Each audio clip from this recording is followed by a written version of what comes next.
Bom dia, turma! Continuando as nossas aulas sobre reações orgânicas, né? Nós vamos falar agora no módulo 22, oxidação e ozonólise dos alcenos, tá ok? Na oxidação e ozonólise dos alcenos, o próprio nome já diz, oxidação. Vou colocar oxigênio ou vou trabalhar aí no número de oxidação do carbono, tá? Presente nos alcenos. Tá bom? Então, nessas reações de oxidações e ozonólise, vocês vão entender por que desse nome ozonólise, ocorre a variação do número de oxidação do elemento carbono. Então, se a gente for percebendo, à medida que eu vou acrescentando o oxigênio, o número de oxidação do carbono em que foi acrescentando o oxigênio foi aumentando. Aqui no alcano de -3. Aqui, quando eu tenho álcool, o etanol foi para -1.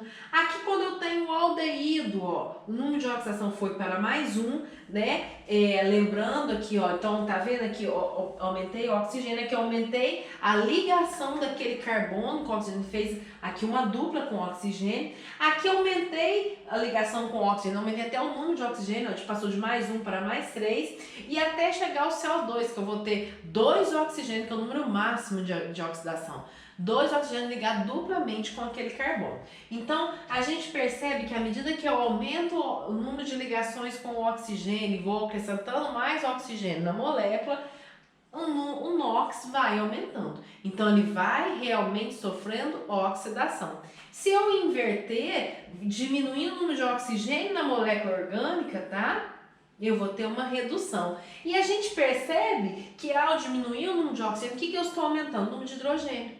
Então, o número de hidrogênio significa que eu estou reduzindo mesmo, aumentando o número de hidrogênio numa molécula orgânica, eu estou causando a redução do seu NOx. Do NOx daquele carbono que está aumentando o número de hidrogênio. Se eu estiver aumentando o número de oxigênio, de ligações com o oxigênio com aquele elemento, com aquele carbono, eu estou aumentando o seu número de oxidação. Ocorre, um NOx. Só para lembrar, para eu encontrar esse NOx aqui, eu tenho que ver as ligações que ele fez, e lembrar lá daquela fila da reatividade, do fui ontem no clube, briguei e saí correndo para o hospital, da fila decrescente da eletronegatividade, para eu encontrar esse número de oxidação. Então, entre carbono e carbono é 0. Carbono e oxigênio, eu tenho 2 ligações aqui, vai ficar +1, porque o oxigênio é mais eletronegativo. E carbono e hidrogênio vai dar -1, porque o carbono é mais eletronegativo que o hidrogênio. Então, aqui, -1 mais 1 mais 1 vai dar +1. Tá? Mais 2 ali e -1 aqui vai dar +1. Então, é assim que eu acho, a gente já viu isso muitas vezes, para achar o número de oxidação do carbono dentro das suas ligações que ele faz com as moléculas, tá? Fica mais fácil a gente olhar o tipo de ligação que está acontecendo, analisar a ligação para ligação com aquele elemento, se ele é mais negativo, se não é, aí eu acho o número de oxidação dele. Certo?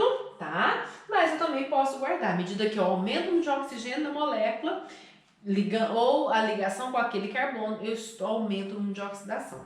E à medida que eu aumento o número de hidrogênio ligado àquele carbono que eu estou analisando, eu estou causando uma redução. Estou reduzindo o seu NOx.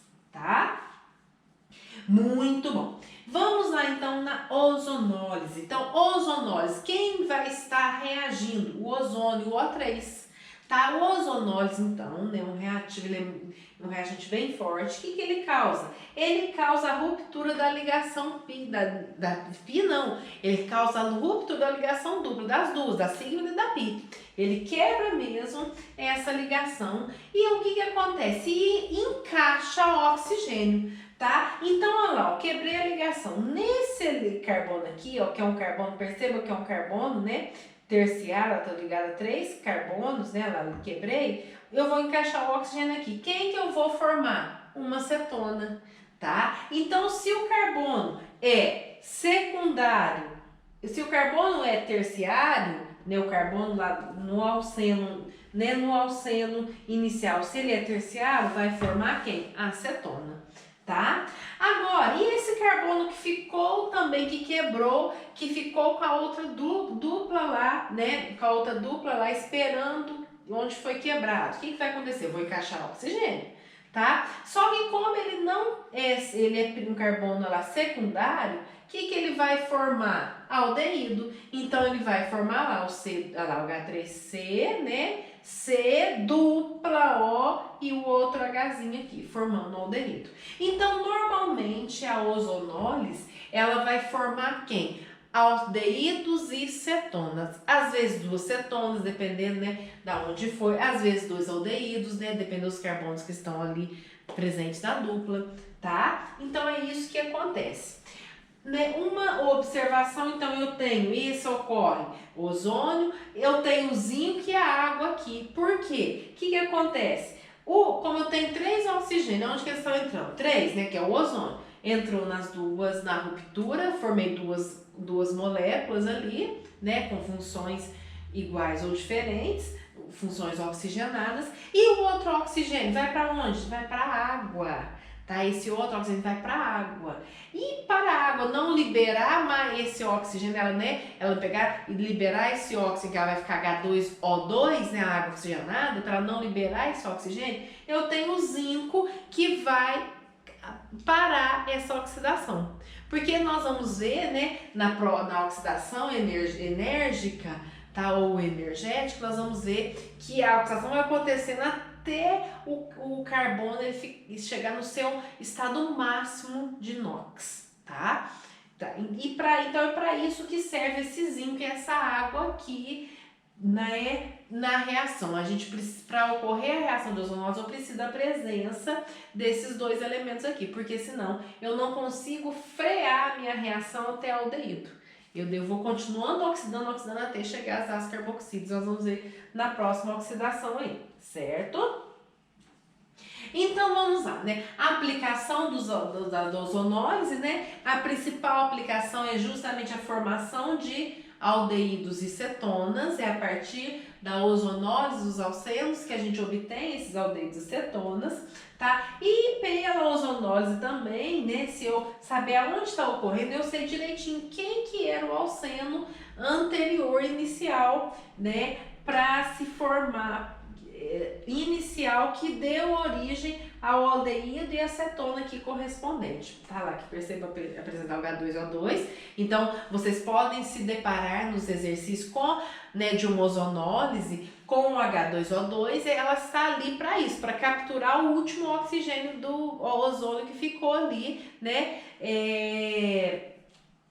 ficou ali tentando, né, parado ali, ficou ali isolado ali. Tá bom? Então, nela, a gente faz a união, na apostila de vocês está muito bem especificado, né? Direitinho. A gente faz a união onde tem os dois oxigênios, né? Aqui, ó. E aí eu vou ter o alceno correspondente, ó lá. Aqui que era a dupla. Então, eu tinha lá, né, ó, o 2-metil, but-2-eno, certo? Aí vamos lá, então nós falamos da ozonólise, que é o O3, agora nós temos a oxidação enérgica dos alcenos. Então o próprio nome já diz, enérgica, quer dizer que eu vou ter oxigênio, vou acrescentar oxigênio, vou aumentar o número de ligação do oxigênio o máximo que eu puder, tá? Mas como que ocorre essa oxidação enérgica? Como que eu sei? Se me falar, né, ou se tiver lá na setinha, esses caras aqui, né, ó, essas misturas sulfocrômicas, ela tem o cromo, ó, o metal, o manganês, né, a sulfopermangânica, o manganês, metais de transição. Então quer dizer que o negócio ali tá bem sério, né, tá bem enérgico, tá? Então a presença desses aqui, como dessas misturas como catalisadores, eu sei que a oxidação é enérgica. E ela vai produzir o quê? Ácidos carboxílicos e cetonas, tá? Né? Porque essas misturas sulfocrômicas aqui, permangânicas, elas vão conseguir liberar oxigênio, vão conseguir manter o oxigênio em quantidade suficiente para ocorrer a oxidação máxima daquele alceno ali. Ele, né, vai mantendo vai liberando aquele oxigênio até manter, aquela substância não conseguir se oxidar mais. Tá? Então, nós falamos aqui, igual eu falei, o zinco é adicionado na ozonose para impedir a oxidação energética, para isso a gente tem o zinco lá, tá? Porque se eu deixar aquele oxigênio, ele pode continuar, né, oxidando a molécula energética. Então, normalmente, quando é energética, o oxigênio ele vem entre colchetes para falar que ele está concentrado, tá? E eu vou formar quem? Se eu puder formar o ácido carboxílico, no caso é o aldeído, né? Que quando eu tenho carbonos primários e secundários, que eles vão ficar bem na ponta, tá? Então vai ter a quebra ali, vão ficar na ponta, então eu vou conseguir acrescentar oxigênio ali, né? Formando o ácido carboxílico. Se for um carbono terciário, eu não consigo quebrar mais essa ligação sigma para encaixar o OH, não. Então eu vou ter acetona aí de novo, tá? Ah lá, né, ó. Então aqui, ó, eu tenho propeno, uma oxidação energética, ó, perceba que o oxigênio está entre parênteses, né, entre colchetes. Normalmente vai aparecer esse KMNO4, esse K2CR2O7, tá? Junta com o H2, né, SO4, que ele é um poderosíssimo agente aí para ajudar nessa oxidação. E o que vai acontecer? Vai formar, né, olha lá, dois ácidos. Uma observação que eu quero ter que vocês grifem na apostila de vocês, o ácido fórmico ou ácido metanóico. O ácido metanóico, como ele é um ácido mais fraquinho, um ácido orgânico mais fraco, ele não resiste à oxidação.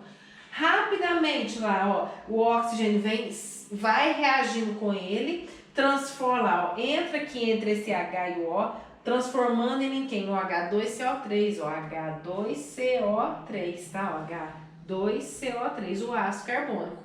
O ácido carbônico é um ácido instável na sua forma, ele vai se decompor em CO2 mais água. Então a gente, né, fala que o ácido metanóico ou ácido fórmico ele não resiste à oxidação. Ele vai, se transforma em ácido fórmico, rápido, como ali a oxidação nele ela está ocorrendo, até que vai até o ponto máximo daquela substância chegar, né, que é o CO2, que é o número de oxidação máxima, né, que o carbono pode apresentar dentre as suas ligações do nosso planeta com os átomos aí, tá? Então o ácido carbônico ele vai formar, né, o ácido fórmico ou metanóico ele vai formar ácido carbono e, né, vai continuar se oxidando até, né, se decompor em CO2 mais água, certo? Então, novamente, né, vocês farão para mim os exercícios da página 48 e 49, referentes a esse módulo, e o resuminho dessa oxidação aí, anexem lá para mim e fiquem de olho, né, no horário no horário de entrega do material. Como vocês não têm avaliação, não vai ter essas duas aulas, vão ficar por conta de você assistir vídeo, fazer os exercícios. Então eu marquei para hoje mesmo estar me entregando essas duas atividades, esses dois módulos aí, tá certo? Bons estudos, até a próxima!